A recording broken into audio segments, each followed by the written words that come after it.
आज के लेक्चर में हम जो है बोहर के एटॉमिक मॉडल के मफरूजे यानी फ़वाइद देखने जा रहे हैं, जो कि लास्ट लेक्चर में भी हमने देखे थे। लेकिन उसका सर्टन पार्ट जो है वो एक्सप्लेन करने के लिए मैंने कहा था कि दोबारा रिपीट करूँगा मैं, क्योंकि इम्पोर्टेंट पार्ट है ये। इसके ज़रिए क्वांटम थ्योरी या क्वांटम के जो है वहाँ पर जो है उसूल पेश हुए, उस क्वांटम के उसूल को हमको देखना है, इसलिए बोहर के मफरूजे को दोबारा देखना लाजमी है। यहाँ पर मैं इसको रिपीट करते हुए जो है अपने नेक्स्ट पार्ट को इन्हें हमारे लेक्चर नंबर 6 को स्टार्ट करता हूँ कि स्ट्रक्चर ऑफ एटम के अंदर जो है हमने बोहर्स का एटॉमिक मॉडल जो स्टार्ट किया, ये बेस करता है रदरफोर्ड्स एटॉमिक मॉडल को, उसको तस्लीम करता है, लेकिन उसकी खामियों को दूर करने के लिए मैक्स प्लैंक के क्वांटम नजरिए का इस्तेमाल करता है। तो मैक्स प्लैंक का जो क्वांटम नजरिया है वो हमको बताता है कि कोई भी जिस्म या कोई भी शय जो है ना तो एक जैसे मुसलसल तौर से ना तो तवानी जज़्ब करती है, ना तो मुसलसल तौर से तवानी खारिज करती है। यानी कोई भी चीज जो है एक जैसी तवानी ना तो जज़्ब कर सकता है ना तो खारिज कर सकता है। यानी कि इलेक्ट्रॉन भी एक जैसे तवानी जज़्ब नहीं करेगा, ना तो इलेक्ट्रॉन एक जैसी तवानी खारिज कर सकेगा। जो खामी वहां पर रदरफोर्ड के मॉडल में की थी वो दूर हो रही है पूरी तरह से। खामियां दोनों खामियां उसके दूर हो रहे हैं कि तवानी का तय जैसा क्यों नहीं मिला, डिस्क्रीट बंडल में क्यों मिला, और उसके बाद में जो है जौहर फना हो जाएगा। ये जो खामी थी इसको यहाँ पर मैक्स प्लैंक का क्वांटम नजरिया दूर कर रहा है। तो बोहर जो है मैक्स प्लैंक के क्वांटम नजरिए को इस्तेमाल करते हुए अपने मफरूजे पेश कर रहा है कि इलेक्ट्रॉन जो है यहाँ पर जो है गर्दिश करता है, और गर्दिश कैसे करता है कि उन मदार में गर्दिश करता है जहां पर वो परमेबल होता है, यानी उसको परमिशन रहती है। सबसे पहले यानी वो पॉइंट जो रदरफोर्ड ने बताया कि इलेक्ट्रॉन मरकज के अतराफ में गर्दिश करता है, उसको बिल्कुल सही तौर से यहाँ पर जो है बोहर भी कहता है कि इलेक्ट्रॉन जो है मुसलसल जो है ऑर्बिटल में गर्दिश करता है। यानी इलेक्ट्रॉन जो है मरकज के अतराफ में मुसलसल तौर से गर्दिश करता है। During the revolution of electron it can not emits an energy and it can not absorb an energy. जब वो इलेक्ट्रॉन वहां पे गर्दिश करता है तो गर्दिश करते वक्त ना तो वो तवानी खारिज करता है ना तो वो तवानी जज़्ब करता है। During the revolution of electron it can not emits an energy and it can not absorb an energy. यानी ना तवानी ना तो जज़्ब होगी उससे ना तो खारिज होगी। यानी इलेक्ट्रॉन जो है गर्दिश तो करेगा ऑर्बिटल में, लेकिन गर्दिश करते करते जो है वहां पर वो ना तो तवानी जज़्ब कर सकता है ना तो खारिज कर सकता है। ये बोहर का मफरूजा हमको बता रहे हैं कि इलेक्ट्रॉन जो है रिवॉल्यूशन करते हैं, लेकिन ड्यूरिंग द रिवॉल्यूशन वहां पर जो है ना तो तवानी खारिज करते हैं ना तो तवानी जज़्ब करते हैं। जबकि रदरफोर्ड का कहना क्या था कि गर्दिश करते वक्त वो तवानी खारिज करेगा और तवानी कम हो जाएगी और तवानी सिफर हो जाएगी, जो और फना हो जाएगा। लेकिन हकीकत में जब वो गर्दिश कर रहा है तो गर्दिश भी किस शक्ल में है कि मौजूद की शक्ल में है। यहाँ पर जो है इलेक्ट्रॉन की गर्दिश जो है मौजूद की शक्ल में है, in the form of wave. De Broglie का कहना है कि इलेक्ट्रॉन जो है लाइक टू बी वेव, एक वेव की तरह है, मौजूद की तरह हरकत करता है वो। तो यहाँ पर जो है डी ब्रॉगली के कहने के मुताबिक हम कहते हैं, डी ब्रॉगली साइंसदान ने कहा था कि इलेक्ट्रॉन बिहेव एज वेव्स, यानी मौत की तरह। यानी यहां पर जो है ये मरकज के अतराफ में इस तरह से गर्दिश करता रहेगा मौजों की तरह, जिसमें नसेब और फराज होते हैं। मान में आपको वेव्स किसको कहते हैं। तो यहां पर जो है इलेक्ट्रॉन जो यहां पर जो है गर्दिश करते वक्त ना तो तवानी खारिज करेगा, यानी इमिशन भी नहीं कर सकता है, ना एब्सॉर्प्शन कर सकता है। तो यहाँ पर जो है सबसे बड़ी जो उसकी खामी थी वो खामी दूर हो जाएगी कि इलेक्ट्रॉन की तवानी सिफर हो जाएगी, जो और फना हो जाएगा। तो रिवॉल्यूशन करते वक्त वो तवानी खारिज नहीं कर सकता ना वो जज़्ब कर सकता है। यहाँ पर ये पहला यहाँ पर। फिर इसके बाद में इलेक्ट्रॉन जो है तवानी के लिहाज से जिस जगह पर रहता है उस जगह की तवानी को हासिल करके रहता है। यानी यहाँ पर हो यहाँ पर हो यहाँ पर हो यहाँ पर हो, हर जगह पे उसकी तवानी हासिल करके रहेगी, लेकिन हर मकान पे उसकी तवानी जो है एक जैसी रहेगी। यानी यहाँ हो यहाँ हो कहीं पर भी रख दो, हर जगह पर उसकी तवानी कैसी रहेगी, इक्वल रहेगी, सिमिलर रहेगी। यानी जिस तवानी की सतह में रहता है उस तवानी की सतह को कहता है एनर्जी लेवल, या उसको आप लोगों ने कहा था शेल्स भी कहते हैं या एनर्जी लेवल्स कहते हैं। यानी जिस तवानी की सतह में इलेक्ट्रॉन रहता है इस तवानी की सतह को हासिल करके रहता है, और हर मकान पे उसकी तवानी एक जैसी रहती है। ऐसा नहीं कि भाई यहाँ पर कुछ है और यहाँ पर कुछ है, ऐसा नहीं होगा। यहाँ पर कुछ अलग है यहाँ पर कुछ अलग है, ऐसा नहीं होगा। बल्कि हर जगह पर उस सतह में एनर्जी लेवल्स या उस शेल में उसकी तवानी एक जैसी होगी, यानी हर जगह पर उसकी तवानी इक्वल होगी। यानी ये तवाने की सतह में हर जगह पे तवाने इलेक्ट्रॉन की एक जैसी होगी, तो तवाने के लिहाज से इलेक्ट्रॉन को कहते हैं स्टेशनरी स्टेट ऑफ इलेक्ट्रॉन। ये इलेक्ट्रॉन की स्टेशनरी स्टेट है काय के लिहाज से, in the form of energy के हिसाब से। क्यों कि एनर्जी एक जैसी है, हर जगह पर उसकी तवानी कैसी है, एक जैसी है। उस शेल्फ में, उस मदार में, उस तवाने की सतह में जो है हर जगह पर उसकी तवानी एक जैसी है। इसलिए क्या कहते हैं, इलेक्ट्रॉन की तवाने के लिहाज से उस हालत को कहते हैं साकिन हालत। तवाने के लिहाज से इलेक्ट्रॉन की इस हालत को कौन सी हालत कहते हैं, साकिन हालत कहते हैं, स्टेशनरी स्टेट कहते हैं। यहां पर हमको पता चल गया कि इलेक्ट्रॉन जो है गर्दिश करते वक्त ना तो तवानी खारिज कर रहा है, ना तो तवानी जज्ब कर रहा है, बल्कि जिस जगह पर रह रहा है उसको तवानी की सतह कह रहा है। उस सतह की तवानी वो कैसी रहती है, मुस्तकिल रहती है। हर मकाम पे तवानी एक जैसी रहती है। इसलिए तवानी के लिहाज से इलेक्ट्रॉन की इस हालत को साकिन हालत कहते हैं। यहां पर जो है हमने एक पॉइंट क्लियर कर दिया, इन्हें दो पॉइंट यहां पर क्लियर हो गया। उसके बाद में जो है इलेक्ट्रॉन उन्हीं मदार में गर्दिश कर सकता है जहां पर उसकी जावियाई मियारी हरकत, that is the angular momentum of electron, angular momentum of electron, उसकी जावियाई मियारी हरकत NH/2 पाई के बराबर हो। ये जावियाई मियारी हरकत, एंगुलर मोमेंट ऑफ इलेक्ट्रॉन कितना होना चाहिए, NH/2 पाई के बराबर होना चाहिए। जबकि यहां पर ये कहता है एनर्जी लेवल n बराबर 1 2 3 सो ऑन। यहां पर जो एनर्जी लेवल जो है बताए, n बराबर 1 लिए पहला एनर्जी लेवल, n बराबर 2 लिए दूसरा एनर्जी लेवल, वगैरह वगैरह मुख्तलिफ तवानी की सतह बता रहा है वो। और एंगुलर मोमेंटम यानी इलेक्ट्रॉन परमेबल कब है, उन्हीं मदार में परमेबल है, उन्हीं मदार में अलाउड है उसको गर्दिश करना जहां पर उसका जावियाई मियारी कितना हो, NH/2 पाई के बराबर हो। ये आपको n मालूम हो गया कि वहां पर तवानी की सतह को, वहां पर एनर्जी लेवल्स को n से वाजे किया गया, जो कि 1 2 3 4 से वाजे होते हैं। और h क्या है, इट इज प्लैंक कांस्टेंट, जो कि प्लैंक का मुस्तकिल है 6.623 × 10⁻34 जूल सेकंड करके जो है यहां पर जो है प्लैंक का मुस्तकिल। और ये 2 पाई यानी क्या है, ये पूरी तरह से 360 डिग्री से गर्दिश कर रहा है इलेक्ट्रॉन, पूरे 360 दर्जे से, यानी पूरा सर्कुलर वहां पर जो है रोटेशन हो रहा है। इसलिए इसको क्या कहते हैं, एंगुलर मोमेंट ऑफ इलेक्ट्रॉन। जिसमें जिस मदार में, जिस तवानी की सतह में इलेक्ट्रॉन को अलाउड कर रहे हैं, परमिट दे रहे हैं, उसको परमिशन दे रहे हैं गर्दिश करने की, उसमें उसकी जावियाई मियारी हरकत कितनी होनी चाहिए, NH/2 पाई के बराबर होनी चाहिए, तब जाके इलेक्ट्रॉन गर्दिश कर सकता है। किसका कहना है, बोहर का मफरूज है, बोहर का postulate. According to Bohr concept, the electron is permeable to which orbital, which energy level, that having angular momentum is always equal to NH/2 पाई।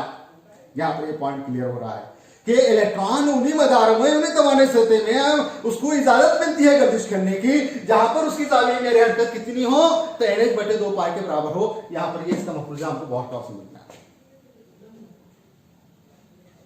फिर उसके बाद में जो है हम ये कहेंगे कि एनर्जी लेवल्स जो है मुख्तलिफ सतह हैं, मुख्तलिफ सतहों के दरमियान में वहां पर इलेक्ट्रॉन पाए जाते हैं। तो यहाँ पर जो है जिस सतह में जो इलेक्ट्रॉन रहते हैं उस सतह की तवानी को हासिल करके रहते हैं। यहाँ पर हमने दूसरे या पॉइंट के अंदर देखे कि इलेक्ट्रॉन जो है जिस सतह में रहते हैं उस सतह की तवानी को हासिल करके रहते हैं। यानी कि इसका मतलब क्या है कि हर सतह की तवानी कैसी है, मुख्तलिफ है। यानी हर सतह की तवानी कैसी है, मुख्तलिफ है। हर एनर्जी लेवल की तवानी कैसी है, मुख्तलिफ है। यहाँ पर जो है बोहर ने जो है हाइड्रोजन स्पेक्ट्रम के जरिए हमको मालूम करके बताया। वहां पर हमको मालूम होता है कि लाइमन, बाल्मर, पाचन, ब्रैकेट, फुफन वगैरह जो है ये जो लाइंस हमको हासिल होते हैं हाइड्रोजन स्पेक्ट्रम से। इससे पता चलता है कि हर तवानी की सतह की तवानी कैसी है, मुख्तलिफ है। और उस तवानी की सतह के हिसाब से, जिस तवानी की सतह में इलेक्ट्रॉन है, तो उस तवानी की सतह के इलेक्ट्रॉन जो है उस तवानी को हासिल करके रहते हैं जिस तवानी की सतह में मौजूद रहते हैं। जिस एनर्जी लेवल्स में इलेक्ट्रॉन रहते हैं उस एनर्जी लेवल के इलेक्ट्रॉन जो है उस तवानी को हासिल करके रहते हैं। यानी यहां पर इलेक्ट्रॉन का तवानी हासिल करना काय पर मुनस्सिर है, तो उस तवानी की सतह पर मुनस्सिर है। जिस सतह में वो पाए जाएंगे उस सतह की तवानी को हासिल करके रहेगी।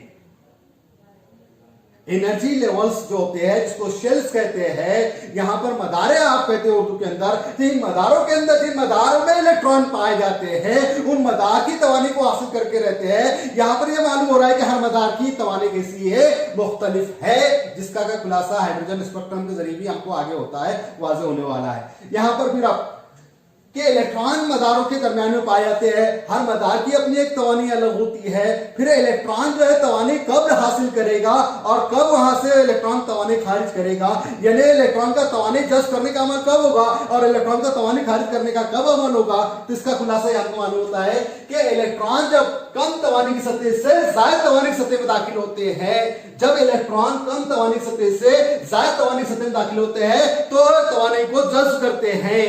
From lower energy level to higher energy level, electron can be absorb energy. Electron जब वहां पर जो है कम तवानी सतह से ज्यादा तवानी सतह में दाखिल होते हैं तो तवानी को जज्ब करते हैं।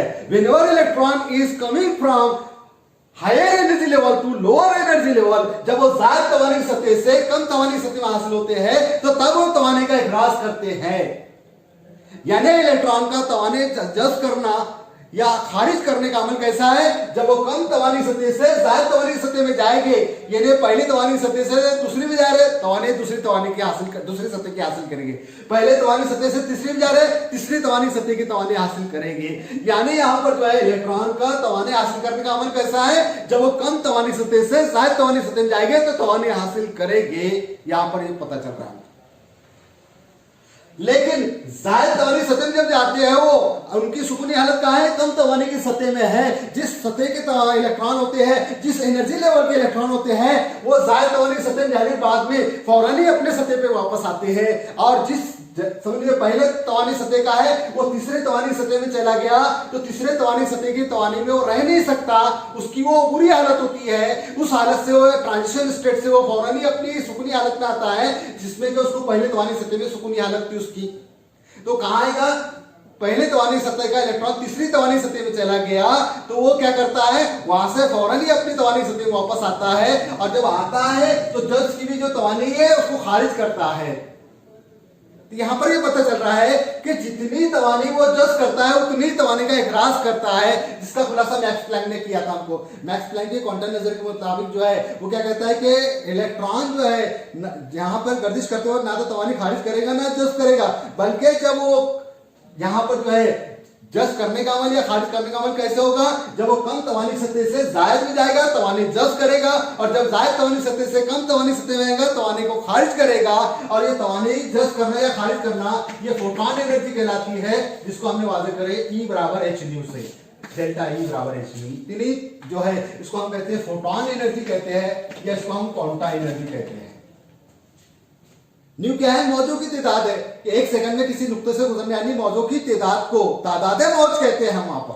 तो यहाँ पे तादाद मौज कितनी, उसके हिसाब से तवानी हासिल होगी। फिर उसको मल्टीप्लाई कैसे करेंगे हम, प्लैंक के मुस्तकिल से। प्लैंक का मुस्तकिल कितना है 6.623 × 10⁻⁴ जूल सेकंड का जो है 6.623 × 10⁻14 जूल सेकंड का जो है ये क्या है, प्लैंक का मुस्तकिल है। प्लैंक ने कांस्टेंट किया। इस मुस्तकिल से हम मौजों की तादाद को मल्टीप्लाई करेंगे, वहां पे जज्ब की भी तवानी मिलेगी उस तवानी की सतह की, और उतनी तवानी को क्या करेगा, खारिज करेगा। जितनी तवानी जज्ब करता है इलेक्ट्रॉन उतनी तवानी क्या करता है, खारिज करता है। यानी जज्ब करना या खारिज करने का अमल कब होगा, जब इलेक्ट्रॉन कम सतह से ज्यादा सतह में जाएगा तवानी जज्ब करेगा, और ज्यादा तवानी सतह से कम तवानी सतह में आएगा खारिज करेगा।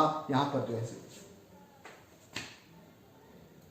इसका एग्जांपल जो है अगर से देखिए तो हम जो है अगर से सूरज की रोशनी के दरमियान में हमारे बर्तन रखते हैं तो वो चमकने लगते हैं, तो क्या होता है उसकी सूरज की जो लाइट है अल्ट्रावायलेट लाइट वो जब बर्तन पे पड़ते हैं तो वो उसमें के जो इलेक्ट्रॉन है स्टील के इलेक्ट्रॉन जो है वो इलेक्ट्रॉन जो है वो तवानी को जज्ब कर लेते हैं, और वो तवानी के हिसाब से उनकी उबरी हालत हो जाती है। तो उस हालत से फौरन वो क्या करते हैं, बाहर निकलते हैं, तवानी को खारिज करते हैं। वो तवानी को खारिज करते हैं तो तवानी हमको लाइट की शक्ल में, रोशनी की शक्ल में नजर आती है। इसलिए हम कहते हैं कि सूरज की रोशनी के दरमियान में जो है बर्तन चमकते हुए हमको नजर आते हैं।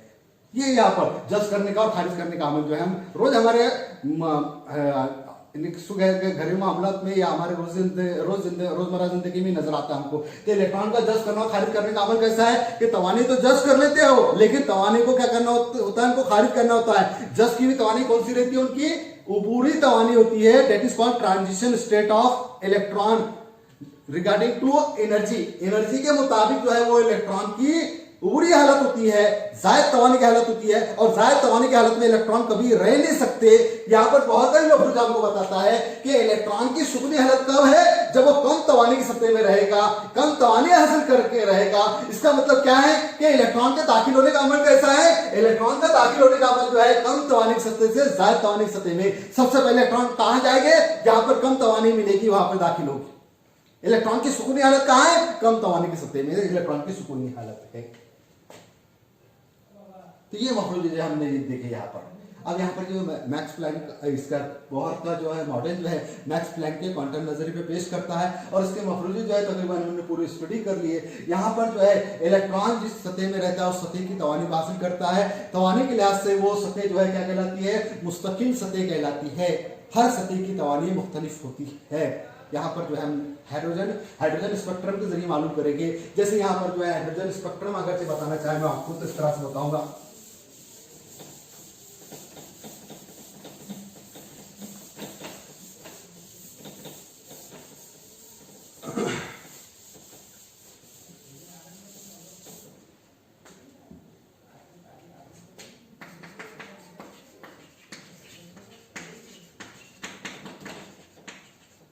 हाइड्रोजन स्पेक्ट्रम यहां पर बताया गया, यहां पर n = 1,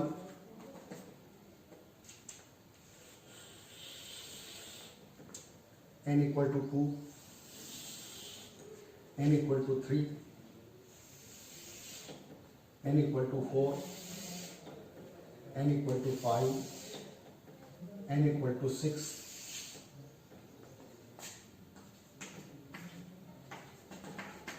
n = 4, n = 3, n = 2, n = 1, n = 7 कर दिया।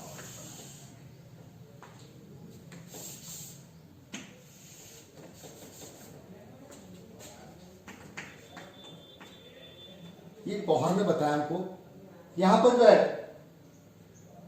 यानी यहां पर जो है दूसरे मदार से पहले मदार में इलेक्ट्रॉन आ रहा, ये पहली लाइन फर्स्ट लाइन, तीसरे मदार से दूसरे में आ रहा, सॉरी पहले में आ रहा, तीसरे मदार से, चौथे मदार से पहले में आ रहा, ये लाइन, पांचवें मदार से आ रहा, ये लाइन, छठे मदार से पहले में आ रहा, ये लाइन, यहां पर सातवें मदार से पहले में आ रहा, यहां सातवें से आ गया पहले में, छठे से आ गया पहले में, पांचवें से आ गया पहली मदार में, चौथे से आ गया पहली मदार में, तीसरे से आ गया पहली मदार में, दूसरे से आ गया पहली मदार में। और यहां पर जो है ये जो लाइंस मिल रहे हैं इसको कहते हैं लाइमन सीरीज। इनको क्या कहा गया, लाइमन सीरीज कहा गया। लाइमन ने इसका मुतालबा किया, जो कि काय के लिए, हाइड्रोजन स्पेक्ट्रम के लिए कहता है कि इलेक्ट्रॉन जब दूसरे मदार से पहले में आएगा लाइमन की लाइन, तीसरे मदार से पहले में आएगा लाइमन की लाइन। किसी भी ऊपर की मदार से, ऊपरी सतह से निचली सतह में, पहली सतह में जब इलेक्ट्रॉन आता है तो उसका खुलासा किसने किया, लाइमन ने, इसलिए उसको क्या कहते हैं, लाइमन की लाइन कहते हैं, लाइमन सीरीज कहते हैं। उसके बाद में फिर n = 2, इसमें दूसरे मदार में तीसरे से आया, चौथे मदार से दूसरे में आया, पांचवें मदार से दूसरे में आया, छठे मदार से दूसरे में आया, सातवें मदार से दूसरे में आया। इसको कहते हैं बाल्मर सीरीज। क्या कहते हैं, बाल्मर सीरीज कहते हैं। इसका खुलासा के बाल्मर ने किया है, इसको बाल्मर सीरीज कहा जाता है।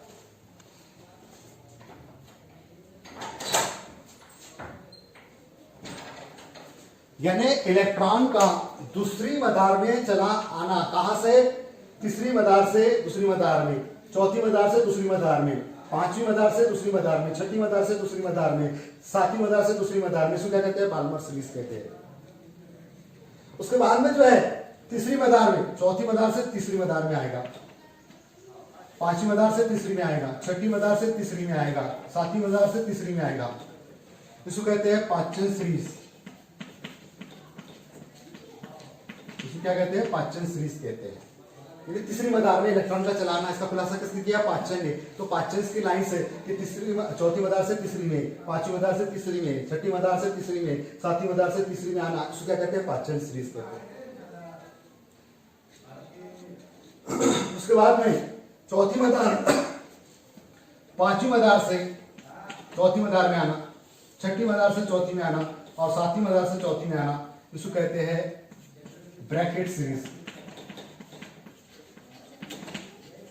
n इक्वल टू 4 यानी चौथी मदार में इलेक्ट्रॉन का आना, कौन सी मदार से? पांचवी से चौथी में, छठी से चौथी में, सातवीं से चौथी में, इसका खुलासा किसने किया? ब्रैकेट ने किया। इसको क्या कहते हैं? ब्रैकेट सीरीज कहते हैं। उसके बाद में फिर पांचवी इसमें यहां पर छठे से पांचवें में आना और सातवें से पांचवें में आना, इसका खुलासा किया फूफंड ने। इसको कहते हैं फूफंड सीरीज। इसको क्या कहते हैं?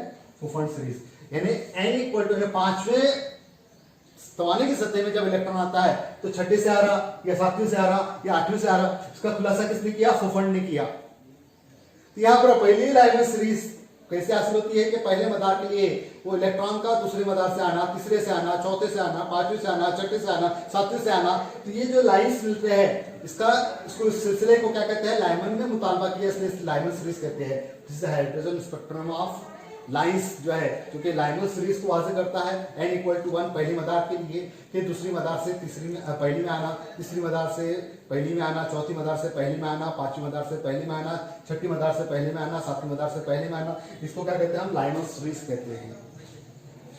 इसी तरह से दूसरे मदार में इलेक्ट्रॉन का दाखिल होना, कहां से? तीसरी मदार से दूसरी मदार में, चौथी मदार से दूसरी मदार में, पांचवी मदार से दूसरी मदार में, छठी मदार से दूसरी मदार में, सातवीं मदार से दूसरी मदार में। यानी इस तरह से मुख्तलिफ खतूत का दाखिल होना काय में? दूसरी मदार में। तो दूसरी मदार का खुलासा किसने किया? बाल्मर ने किया, इसलिए इसे कहते हैं बाल्मर सीरीज कहते हैं। This is the spectral lines of Balmer. Balmer ने इसका मुतालबा किया, बाल्मर ने इसका ऑब्जर्व किया, इसे क्या कहते हैं? बाल्मर सीरीज कहते हैं, जो कि दूसरे मदार के लिए।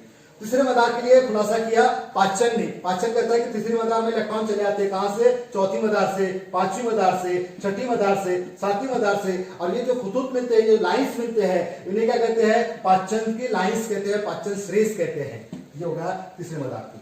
चौथे मदार के लिए जो लाइंस खतूत लिए चौथे मदार के n इक्वल टू 4 के लिए, उसका खुलासा किया ब्रैकेट करके साइंसदान ने। तो ब्रैकेट के कहने के मुताबिक इलेक्ट्रॉन का चौथे मदार में आना, कहां से? पांचवें से, पांचवी मदार से, छठी मदार से, सातवीं मदार से, मुख्तलिफ ऊपरी मदार के मदारे जो है, यानी इलेक्ट्रॉन का चौथी मदार में दाखिल होना, कहां से? पांचवी से, छठी से, सातवीं मदार से दाखिल होना। चौथे मदार में इलेक्ट्रॉन का दाखिल होना, पांचवी मदार से, छठी मदार से, सातवीं मदार से, आठवीं मदार से। इसके जो लाइंस मिलते हैं उसका स्टडी किसने किया? ब्रैकेट ने। इसलिए क्या कहते हैं? ब्रैकेट सीरीज कहते हैं। उसके बाद में पांचवें n इक्वल टू पांचवें जो लाइंस है, इसका खुलासा किया यहां पर जो है फूफंड करके साइंसदान ने। यह क्या है? पांचवें मदार में इलेक्ट्रॉन का आना, छठे मदार से, सातवें मदार से, पांचवें मदार में इलेक्ट्रॉन का आना, छठे मदार से, सातवें मदार से, आठवें मदार से। तो ये जो लाइंस मिलते हैं, इन खतूत के सिलसिले का मुतालबा किया फूफंड ने, इसलिए क्या कहते हैं? फूफंड सीरीज कहते हैं। तो ये this is the spectral lines of hydrogen, जो कि हमको लाइमन, बाल्मर, पाचन और ब्रैकेट के से जो खतूत का मुतालबा करता है, जो कि आपको फिजिक्स के अंदर भी स्टडी करना है। लाइमन सीरीज का स्टडी करना है, बाल्मर सीरीज का स्टडी करना है, पाचन सीरीज का स्टडी करना है, ब्रैकेट सीरीज का स्टडी करना है, फूफंड सीरीज का स्टडी करना है। तो लाइमन बोले तो क्या? पहले मदार के लिए लाइमन ने ऑब्जर्व किया इलेक्ट्रॉन का हायर एनर्जी लेवल से लोअर एनर्जी लेवल में आना। तो लोअर एनर्जी लेवल कौन सी है लाइमन के लिए? n equal to 1। और हायर एनर्जी कौन से है? n इक्वल टू 2, 3, 4, 5, 6, 7 वगैरह जो है। तो ये जो लाइंस का सिलसिला मिलता है, इसका मुतालबा लाइमन ने किया